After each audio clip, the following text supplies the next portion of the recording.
We've long been told stories that visitors from another world may give us the cure to our diseases. But when a man comes across a group of aliens, the only medicine they give him is a way to make it easier to urinate. And then we meet a young girl whose grandmother recently passed away. She was so close to Grandma, she cries herself to sleep every night, wishing for just one more visit from her beloved grandmother. But then, the grandmother appeared. Today on Dead Rabbit Radio.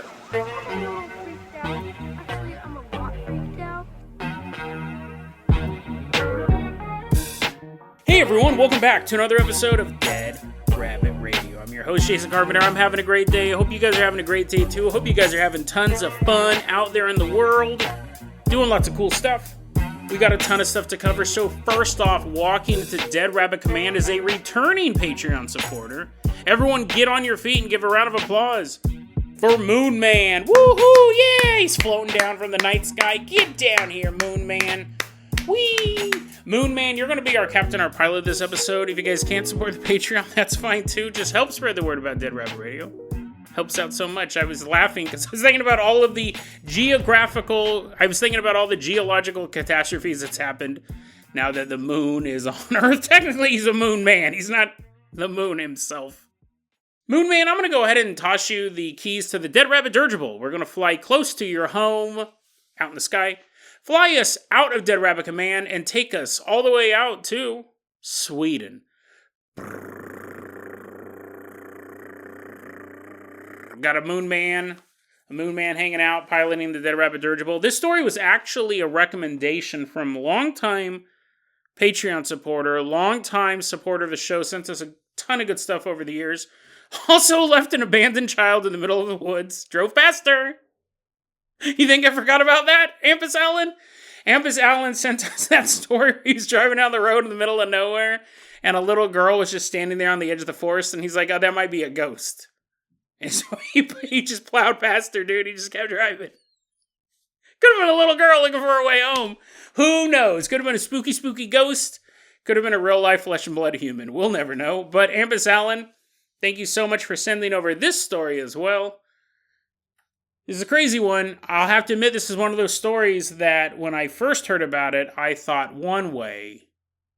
And then the more I dug into it, I go, there might actually be something here. So let's get started. The year is 1924. We're in Scorpinge. It's not a He-Man villain. It's not a He-Man villain. We're not inside a muscle-bound freak.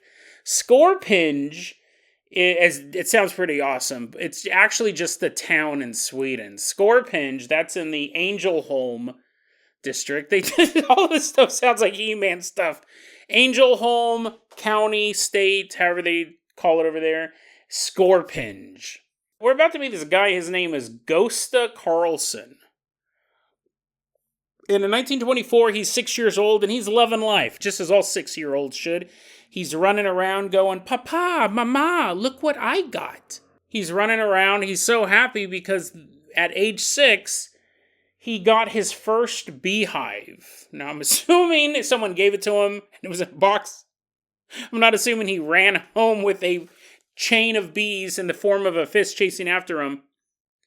I'm sure they said it's one of those like white box ones. They go, here, son, look at this. Don't touch it. Don't open it up yet. Put on the suit. Don't open it up. It's a beehive. And Gösta's like, whoa, really? Beehive? That sounds kind of lame. And the dad goes, yeah, a little bit. But it'll make a bunch of noise. Kids love noise. Kids also love welts. You love welts, don't you? Gösta's like, not really. He goes, this is a beehive. It's going to make a bunch of noise. We're going to put it right outside your bedroom window. You're going to hear it day and night. It's going to make a bunch of noise. And if you put your hand in it, you'll get horribly stung. If you open it up, you might die. But if you wait a while, you'll get honey. It's like the worst present ever. Just give me the honey, right? Just send me some honey. I'm fine with that. I don't need a beehive at age 6. But anyways, this was Gösta's passion. He loved bees and beehives and pollen and all of that stuff. It was his favorite thing. Nowadays, Nowadays, he would probably, what's the insect form of a furry? A buggy? He probably was a big old buggy, right? Nowadays, we would just be like, this is when his fetish started. But it's old-timey, so everything was quaint, and we didn't think like that. So he just loved bugs. In particular, he loved bees. And he's like, oh, these are so awesome. This is so awesome. He's getting swarmed by bees. He's like, this is so amazing. Nowadays, now he's passed on at this point. Because, I mean, again, he was 6 years old in 1924. What'd you expect? It's not the story about the mummy. But he's passed on, but he went from being this little boy covered in bee welts, going, one of these days, I'm going to make bees pay off. This is so awesome. And he stands there on that hill. He's standing on an anthill as the bees are stinging him. He's like, double the pain, double the fun. I'm a buggy. I'm a big old pervert. But then he goes, you know what? Someday, once these stings heal, and once I become a master of the world of bees, I'm not just going to be remembered as some little boy. I'm going to be remembered as Pollen Kungen. And that is Swedish for pollen king. He's like, I'm going to be the pollen king someday. But I don't know if you know this about, life, but there's not a lot of money in bees. There's not a lot. I mean, there's some, right? There's some. There's not a ton. We actually have some Patreon supporters who are big bee people. Sweet, sweet golden goo. Longtime Patreon supporters. So they're able to make it work. But there's just not a lot of opportunities in the bee industry. We're now in the 1940s. And his parents are like, Ghosta, wake up, quit dreaming about them bees. You got to go out and get a real job. And he's like, oh, man. So he gets a job as a train dispatcher, which is basically a guy who monitors the movements of trains. He's like, yep, there it goes in a straight line. Exactly what we thought. It moved in a straight line the way it was designed. And time for my honey break. He has a big jar of honey. They're all nom nom. He has type 3 diabetes. He's living the life of a train dispatcher, dreaming of bees. But on May 18th, 1946, it's 11 p.m. at night, he goes for a nature walk. Now, Ambus Allen was nice enough to send me over a bunch of links and recommend the story in the first place, and he did a little bit of translating for me. I had to do a lot of Google translating myself, so I think some stuff is lost in translation. I read a lot of articles on this guy. Some of them said that he was out in this clearing just walking around. Some of these articles, one article in particular said that he was out enjoying nature. He was watching birds and stealing their like, what is this guy? Who is this freak? He was stealing their eggs. He's all watching them. He's like, the blue jay, noble baron of the sky. But soon you will leave your nest, and I will put your children in my pocket. It's like, what? That's not what bird watchers do. They don't steal eggs. Then there's less birds to watch. It doesn't make any sense. So I don't know if that was a translation error, but apparently, not only is this guy a buggy, he also has this thing. He's all watching them lay the eggs. He's like, yes, pop that out of your body, and soon it'll be warm in my pocket. He's all talking out loud. All the other bird watchers are like, what? Who is this pervert? So anyways, Ghost Ambus Allen, when he sent this to me, he's like, oh, this is a charming story. He didn't think I was going to call this guy's a huge hero in the country of Sweden. Anyways, call him a pervert. He's watching birds lay their eggs. He's stealing them, slipping them in his egg belt. It's 11 p.m. He actually was out there all day long, a lot of eggs to snatch. And it was getting dark. Around 10 p.m., he's like, I better head on out. But first, one more egg. I only have 11, and I must have 12. He stays out a little bit later than he should. It's 11 p.m., and he's like, I better get back to my car. And he has this headlamp, and he's walking through this nature area. And then he sees a bright light in the sky. Brighter than his headlamp. He's like, what is that?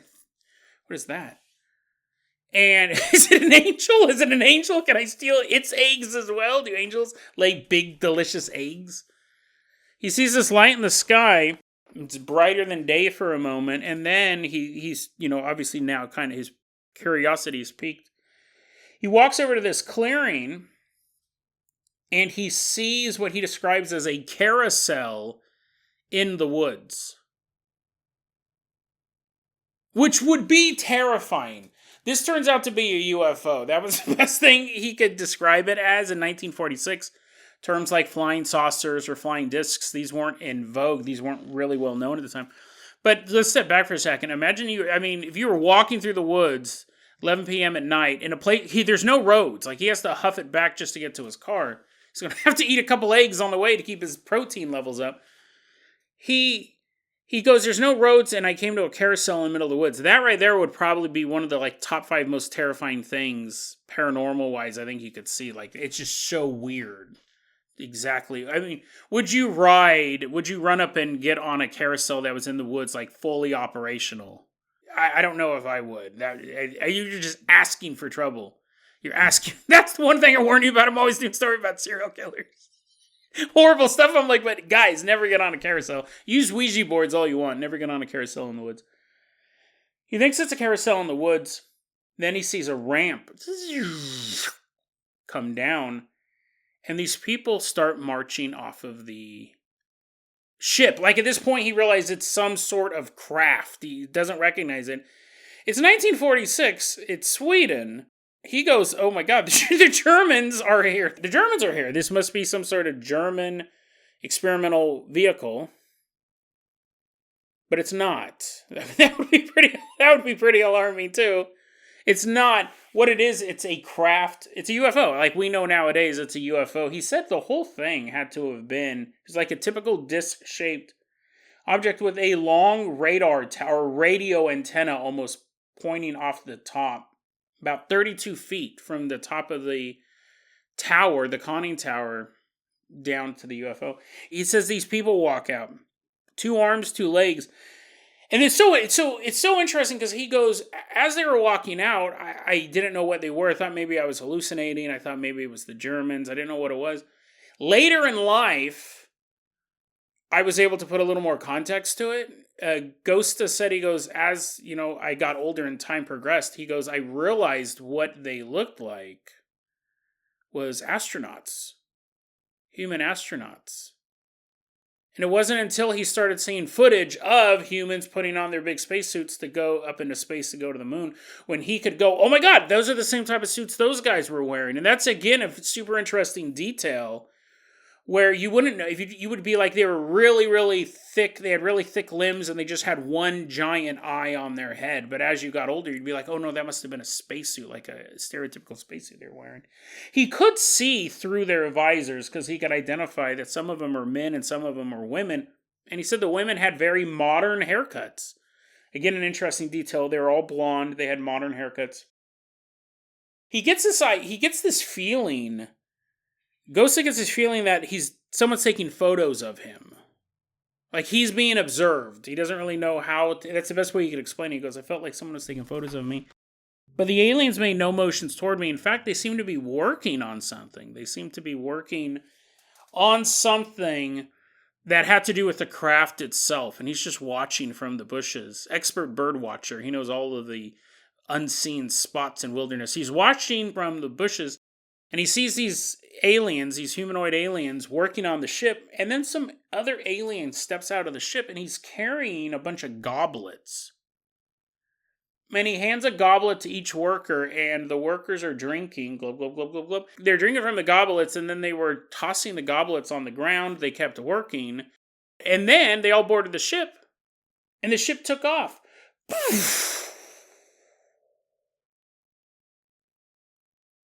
So Ghosta walks over there, very, very curious man. Ghosta walks over there. He's probably sad he didn't get red on a carousel. He's like, oh man, I wanted to pick the horsey. He walks over to where the UFO was, and they litter. They're a bunch of litter bugs. They left a bunch of stuff behind. They left all their cups, all their goblets. They also apparently left behind a crystal rod and a gold ring. And he took all of it. He took all of those items home with him. When he gets home, he looks at the goblets a little bit closer and he notices there's a yellow powder inside the goblets. And his first fear is that it's toxic. You probably should want to check this out before you go home. You should have been walking through a neighborhood and be like, hey kid, come here, I'll give you $5 if you lick this goblet. He's like, what? $5? Sure, sir. He takes it home and he's like, oh, all the stuff may be poisonous. They may have been the Germans. This may have been some weird plot of theirs. But what he discovers is that it is not toxic. He has a full stomach. He's like, yummy, yummy, yummy, yellow powder. It turns out it was pollen. It turns out that these cups were full of birch pollen. And he's like, the bees have finally paid off. All those times I spent licking those bees, I know the taste of pollen. He has a huge allergic reaction. His sinuses are filling up. He's taking Benadryl. He goes, oh, pollen, I knew you would come back into my life someday. This is amazing. I have pollen that aliens have, right? And this gold ring. I'm not worried about the crystal rod and the gold ring. I'm going to push those over on the table. They're not bee related. But now I have this pollen. This is amazing. The find of the century. He goes to bed, and later that night he dreams that the aliens come back, and they're like, Ghosta, would you like to go on a trip with us on a UFO? He's like, is it a bee? Are there bees in there? Are there a bunch of bees? The aliens are like, no, but, I mean, it is a UFO. It's from outer space. That's kind of cool, too. He's like, oh, man, I was hoping there'd be alien bees. He goes on the ship, and he's flying around, and he has this dream that he's with the aliens, and he also gets a message from the aliens. And the aliens tell him what that whole event was. They said, there was an emergency. We were flying our ship, and there was an emergency, and it actually killed a couple of our crew. And we had to do repairs, so we landed in a place we didn't know anyone was at. We had to run the repairs. We knew you were there. We found out that you were there. And then you stole all our junk. You stole all of our litter. That's fine. But that's what happened. And those goblets full of the pollen. And Ghost is like, yeah, the pollen. Tell me about the pollen. The aliens go, that pollen is natural on Earth. It's birch pollen. But if you formulate it, you can use it as a new medicine that can benefit all Earthlings. All Earthlings have prostates, right? And Ghost is like, I don't know, I'm not too for sure. Well, the alien said, this medicine will help you with benign prostate enlargement. They wiped out half of our civilization. We're still picking up the pieces. But benign prostate enlargement. If you take these pills, you'll pee just fine. And that's what he did. He actually founded two companies, one called Allergon and the other one called Cernitol. And basically these were health food companies. This now we're in the 1950s, so it's about 4 years later. The bee love finally paid off. He begins producing these pollen pills. And they work, apparently. I mean, I've never tried one. You can buy them on eBay. You know, they still sell them, apparently, in Sweden, like health food stores. If you look online, the actual translation is it helps with watery discharge. On eBay in English is when it mentioned benign prostate enlargement. But you can buy these pills. Right now, you're like, oh, you're in so much pain. You're like, why wasn't this episode 1? Why wasn't this the first episode? I've had prostate problems for years. You took your sweet time getting to this story. You're like, you're running to eBay right now. You're like, alien pollen pills. He made fortune off of this. He made millions of dollars. And it's funny because then he became known as the Pollen King. He also then took a bunch of his money and invested it in a local ice hockey team. That made him even more famous. Like, the people who knew him at first were people who had prostate problems. They're like, oh man, I really hope Pollen King comes out with a new prostate pill. But then once he invested in this hockey team that ended up being like this huge hit, he was even more well known. But it's interesting because when I heard about this story, thank you for sending it over, Ampasal. And when I heard about this story, I thought, oh, it's a marketing gimmick. It's because this is not hidden. Like in Sweden, there's a monument to this. In this clearing now, there's a statue of a UFO. Unfortunately, it's not to scale. It's kind of small, but it does weigh 3 tons. It does weigh 3 tons, even the size that it is. So I understand, but people know this story. This is not a hidden thing. He is very upfront. The way that he got his pills was aliens visited him and gave him technically he stole it. He stole the garbage. He's like, you got any more space garbage? I have gout. You got anything to fix gout? He goes, I met these aliens. I took their stuff. They told me how to make these pills, and that's how I made these pills. Like, he's not shy about it. But when Ambus Allen first sent this over to me, I imagined like a razzmatazz salesman, like from Pete's Dragon, being like, oh, yes, the aliens gave me this. It's like a marketing gimmick. Right? It would make you stand out in the crowd. Whether or not you believed in aliens, it's a funny story. Marketing gimmick, right? Well, what's interesting was the more I read about this guy, and then I started watching interviews with him, subtitled interviews, super sincere. Like, he 100% believes this happened. And the interviews I was watching was him far, like, he was in his, like, 70s, 60s, 70s, around there, maybe even older. So it wasn't like, of the time, it wasn't like him doing, I'm Crazy Ghosto, and this is my stuff, and da-da-da, he was still marketing it. No, at this point, he had made his millions, he had built his companies, and he's still like, oh, no, that totally happened. The way you would matter-factually talk about something, which I thought was interesting. This is one of the stories at first I was like, oh, it's a marketing gimmick. Ambus Allen sent it to me a while ago, and I was kind of sitting on it for a while. I was like, not that it wasn't entertaining, but I thought it would be the same thing if a guy was Crazy Stan selling the craziest mattresses in town. And I covered a story about how crazy he was, right? This guy's psycho, guys. He's slashing prices so much. I thought it was going to be something like that. I thought it was just some ad campaign. But no, like, it may have been. I mean, we've covered so many UFO stories. This 100% could have been a legitimate UFO story. He believed it. He 100% believed it. What's interesting is, because there's so many, this is, a very well-known story in Sweden, and a lot of times when something's super well-known, people gloss over certain facts because they figure, like, everybody knows about this, so we're going to save a little bit of time and not talk about that.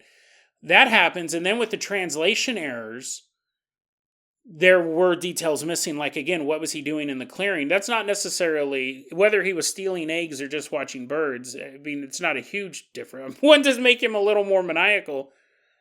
It was interesting. I read multiple articles on this guy. I read the Wikipedia entry, all this stuff on this guy. And then I started looking. There's a documentary that is coming out. They're releasing it in like 2 or 3 parts because it's such a big story. And the first part's the UFO part. The second part's the hockey team part. People are so into the hockey team part, they want that separate. It was interesting because I'm looking at that. And in the documentary, they're like, what this documentary includes is, and they talked about this, that, and the other thing, and they go, where did the crystal rod and the gold ring go? And I go, wait, what? Like, I had already been looking into the story for a while, and I was like, what are they talking about, crystal rod and gold ring? And then I kept digging, and I found another article that said he picked up a crystal rod and a gold ring. That was in none of the other articles. It's super weird. I don't know what happened to that. I don't know anything more about that. Even this documentary that's coming out, like, it's a very, very recent documentary. They're like, we don't know where it's at either. So it's a fascinating story, and who knows how much more stuff is out there. What was the gold rod? I mean, crystal rod. What was the crystal rod and the gold ring? I don't know. Maybe Ambus Allen can... But even the stuff that Ambus Allen sent me, I don't recall seeing them making any mention of that stuff. It's a fascinating story, and it's legit. I don't think it was a scam to sell pollen. I mean, it worked. It does cut through the white noise. It gets your name out there. I mean, if you have to take any medicine, you can take Walmart's Equate brand. You can take the name brand from Johnson's & Johnson's, or you can get the alien brand. Which one are you going to buy? Which one are you going to buy? Which one's more memorable when you go to the store? So if you have an enlarged prostate and you love aliens, this might be the place. This might be the medicine for you. Also, probably if you hate aliens, I mean, if it works, it works. But that is the story of the Pollen King. Yeah, he has passed away now at this point. I believe that he's passed away this way. I mean, again, he was born in like 1918, but I would be more shocked if he was still alive. I would wonder how powerful that crystal rod and gold ring actually were. But very, very interesting story. Moon Man, I'm going to go ahead and toss you the keys to the Carpenter copter. We are leaving behind Sweden. Fly us all the way out to an apartment complex. We're going to go back in time, but not to 1924. We don't have a specific year for this, but maybe a decade or two. We're about to meet a young girl. Her name is... She doesn't give her real name. We're going to go ahead and call her Samantha. Samantha's in the 2nd grade. And she's living at an apartment complex with her family. Samantha says that her and her family have experienced paranormal events over the course of their life. Fairly benign things. Terrifying things, but doorknobs turning, things moving on their own, hearing footsteps down hallways, things like that. She said two notable stories is, one, her parents once were sitting in the living room watching a movie, and her dad was just watching the movie, but her mom kept looking down the hallway. Something kept catching her eye, so she kept turning away from the TV to look down the hallway. And the dad's not saying anything. He just keeps noticing her kind of get distracted and looking down the hallway. And so eventually he, wonders what could she be looking at. He turns and he looks down the hallway as well. And he sees a foot move back into their bedroom. Which, that's a little bit more elevated than a doorknob turning, right?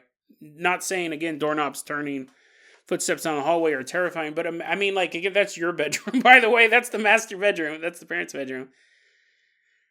It's creepier. It really is creepier when you come across stuff like... That's not the whole story, but it's really creepier when you see things like that. It's just stuff that's unmistakable. That's unmistakable, right? Light shutting off, water faucets running. You can always start to blame those on certain things, but you saw a foot, like someone was standing there and their foot was sticking out of their doorway, and then you watched it move back. Like, that's unmistakably a spirit. At best, right? The worst is that there's a dude in there. But that story itself is even more benign than where we're going. See, Samantha, she's living in this apartment with her family. Her grandmother has recently passed away. Samantha, being only in the... death's hard to deal with at all, but only being a second grader, you're still just trying to figure out how the world works and what the rules are and how you fit into the greater piece of society. And now having you think about losing somebody forever. This concept of death. She goes, I was so close to my grandmother. I was so close that it just broke me. And she goes, I would sit there in my bedroom at night and I would cry. I would sob. I missed my grandmother so much. I would just sit there and mourn her loss. This just carried on for days and weeks. Like, I just couldn't move past it. And she goes, I remember one night I just couldn't take it anymore. I was just crying. I was in so much pain. I was such an empty, open sore. I just cried out for help. I just cried out for someone, something to help me. Later that night, when Samantha should have been deeply asleep, she woke up with a start. The room was dark, and she was covered in sweat. Her blanket, she said, she was only half covered by the blanket, as if she was kicking it off, and she probably was, right? She was just covered in this cold sweat. She was miserable, and she's groggy, and she's laying here in bed, and then she looks up. She said, above my bedroom door, you have the top of the door frame, and then you have that gap between your door frame and the ceiling. In that area, I look up, and I see my grandma. She's floating. She's floating there. But not as an angelic presence, not as a loving friend. She said, I saw my grandmother floating there in the air. She was completely hunched over. Her arms and her legs just dangling there. And her hair was spread out. She said it looked like my grandmother had drowned and was just floating in the water. She's face down, hunched over, arms and legs limp, hair spread out across an invisible surface, the way you would imagine a dead woman to float in the water. Samantha said she could even see the effects of invisible ripples on her grandmother's body. Her arms and legs moved slightly, as if pushed by an unseen current. And her hair seemed to ripple as well, as if it was spread across the surface of a pond. Samantha grabbed her blanket and slowly began to pull it up over her body, staring at her grandmother's spirit floating there until she covered up her eyes with the blanket and forced herself to go back to sleep. This story was posted online by someone going by the name Intrepid External 622. And this is a story that really happened to her when she was in the 2nd grade. Samantha said that the way that this town was situated, the cemetery is on the same street as the apartment complex. The cemetery where the grandmother was laid to rest is on the same street as the apartment complex. And she said there is a creek that goes by the cemetery and also by the apartment complex. She points that out, not necessarily because the grandmother was floating, although that may play a part. And this is she's going to say something that we find a lot in ghost lore, but not enough. I know this to be a fact. A couple other people know this to be a fact, but I'm surprised I don't hear it more from other ghost hunters. And it's the fact that water helps spirits move.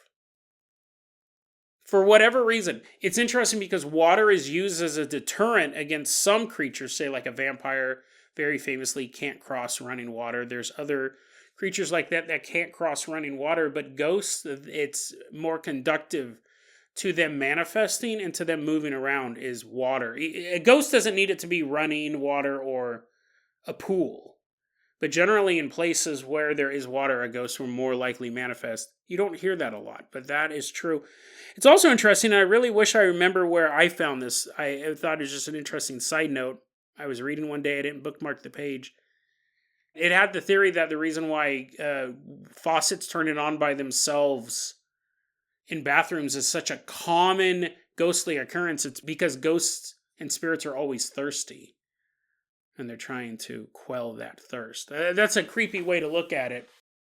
It could also be that creepy way. It could also be they're doing that to manifest the running water. It would explain why we see a lot of ghosts in bathrooms. As much as I think that's spooky, the spookiest ghost, there's a lot of running water in there. Interesting though, doesn't get talked enough about in the world of paranormal.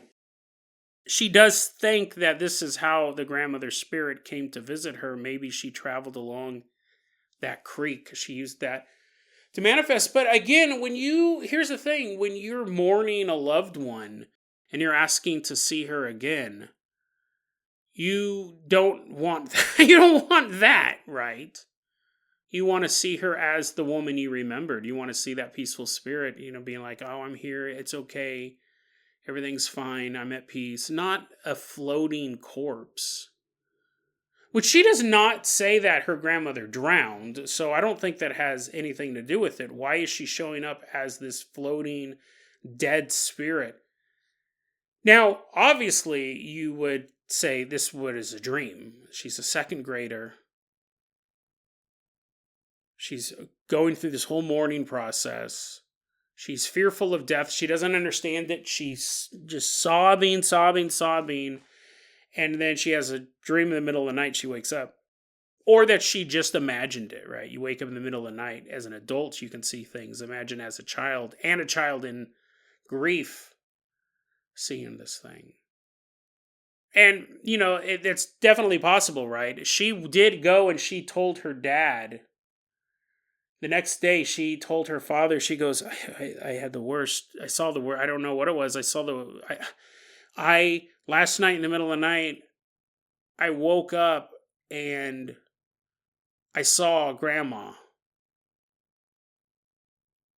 I woke up and I saw Grandma, and she was floating. And I know this sounds dumb, but she was floating in my room, and she had her arms and her legs dangling down. Her hair, it looked like she had drowned. It looked like she had drowned, and she was just floating there.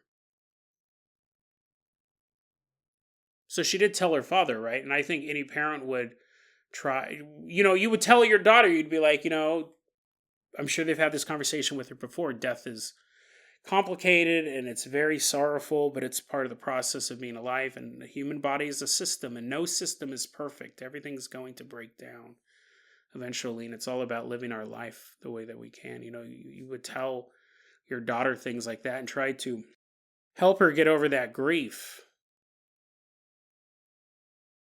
It's just a dream, honey.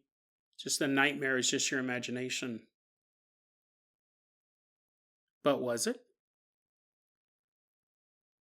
Because Samantha's dad turned to her and said, your mother saw the same thing a month ago in our room.